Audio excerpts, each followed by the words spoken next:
Salut tout le monde, j'espère que vous allez bien. Bonjour, bonsoir, ça dépend de l'heure à laquelle vous allez regarder cette vidéo. Ici, Larry Yaman, votre frère, votre ami, ce que vous voulez. J'espère que vous allez bien. Moi, je vais super bien.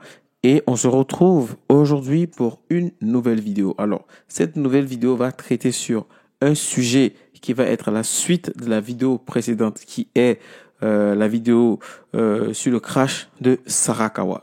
Mais avant tout, j'aimerais remercier toutes ces personnes qui se sont abonnées à ma chaîne et toutes ces personnes qui ont réagi en commentaire, qui ont partagé, qui me donnent du soutien et de la force.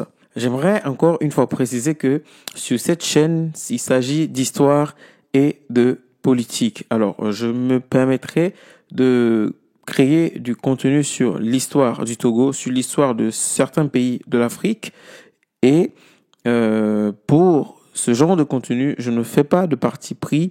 Je crée les contenus en fonction de ce que j'estime, moi, qui pourrait être une histoire très intéressante pour beaucoup de personnes, déjà d'ailleurs de moi-même, et beaucoup d'autres personnes qui sont dans mon cas et qui ont envie de connaître l'histoire de leur pays, le Togo, le Burkina, le Sénégal, enfin bref, de tous les pays sur lesquels je vais aborder certaines histoires et certains sujets politiques.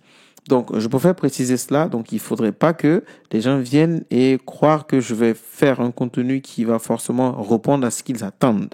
Donc, je raconte des histoires et les histoires, ça peut être des histoires sur le côté positif ou comme sur le côté négatif. De toute façon, tout ça fait partie de l'histoire et appartient à un pays, à un peuple, à une personne. Enfin, bref. Alors, dernière fois, pour la vidéo sur le crash de Sarakawa, j'avais précisé à la fin de cette vidéo qu'il y avait une suite qui était la conséquence de ce crash que beaucoup de Togolais en portent les traces. Et je pense que dire comme ça, beaucoup de gens vont se poser des questions, mais sûrement il y a beaucoup d'autres personnes qui le connaissent, qui savent de quoi je veux parler. Donc je crois que dans le titre ou dans la miniature de ma vidéo, certains ont dû comprendre. Alors, on va aller droit au but.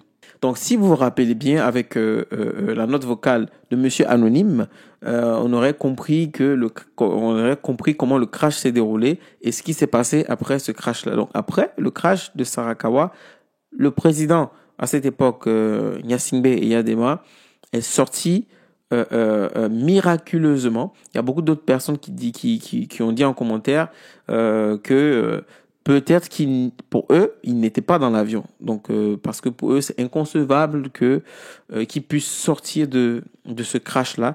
Et voilà, il est vraiment sorti de ce crash sain et sauf. Il a eu quelques séquelles, mais bon, c'était le survivant et c'était un miracle. Donc, quand il est sorti de ce crash, pour lui, c'était un complot. C'était un complot. Il était sûr, formel, que c'était un complot qui a été manigancé par des Français avec la complicité de beaucoup de religieux. Vous savez qu'à cette époque, l'Église catholique était au cœur de toute cette colonisation, de toute cette emprise sur les pays colonisés par la France. Donc du coup, de par les enquêtes et de par tout ce que on a pu comprendre, on a pu savoir, c'est que la plupart de toutes ces personnes qui ont manigancé ce complot, il n'y avait pas que les Français, il y avait aussi des religieux et notamment des religieux du Burkina, du Nord, du Mali, enfin de la sous-région. Et j'ai cru comprendre qu'il y avait en ce moment-là Monseigneur Zongrana du Burkina Faso qui était impliqué apparemment dans cette catastrophe. Donc quand Eyadema il sort victorieux de ce crash et c'est un sauf de ce crash, il s'est posé des questions. Comment se fait-il que aujourd'hui des personnes qui se disent chrétiens, des personnes qui se disent avoir la foi en Dieu, avoir la crainte de Dieu, puissent fomenter un coup comme ça et qu'il y ait des morts? Donc il s'est dit, c'est pas possible. Ces personnes en qui il avait confiance, parce que c'est des personnes, des hommes de Dieu, et qui n'ont pas la crainte de Dieu finalement, il s'est dit donc, ce qui veut dire que ces personnes, ils racontent que les bobards. Donc ce qui veut dire que aussi, avoir des noms chrétiens, vous savez, avoir des noms chrétiens, ça ne signifie pas que vous irez directement au paradis. Donc c'est là qu'il a décidé de supprimer son prénom Étienne, puisqu'il s'appelait Étienne, et de mettre le nom Eyadema. Et quand il a fait ça, à cette époque, il était le guide que tout le monde adorait, que tout le monde admirait. Connaissez-vous Eyadema? Oui. Et quand on parle d'Eyadema, j'aime aller, le voir, le toucher et le serrer la main. Et les gens de l'administration, avant les gens de l'administration, il y a eu des ministres, des premiers ministres, des ministres qui ont suivi le mouvement en soutien au président de la République, dont Edem Kodjo, Agboyom et toutes ces personnes-là. Donc, Edem Kodjo ne s'appelait pas Edem Kodjo. Son nom, c'était Edouard Kodjovi Kodjo. Et en soutien au président de la République à cette époque, a décidé de supprimer le Edouard et de mettre de prendre le nom Edem, d'où le nom Edem Kodjo. Donc, il y a eu, pas que lui, il y a eu beaucoup d'autres personnalités, des hauts dignitaires de l'État à cette époque qui ont changé. Et du coup, cette fièvre, cette vague a pris de l'ampleur dans l'administration togolaise. Et donc, du coup, quand ça a été pris dans l'administration togolaise, ils ont commencé à instaurer, exiger à toutes ces personnes qui venaient de déclarer leur enfant qui était né à cette époque, c'est-à-dire entre 1974 jusqu'en 1993-94. Je le dis pourquoi? Parce que moi, j'ai ma petite sœur qui a son prénom français sur sa date de naissance. Moi, personnellement, je suis né en 1991. Je n'ai pas mon nom français sur mon acte de naissance. Voilà. Donc tous, ils ont pris ça, ils ont pris les noms, les noms et ils ont demandé des noms authentiques, c'est-à-dire que des noms qui viennent de ta langue maternelle. Autre que le français.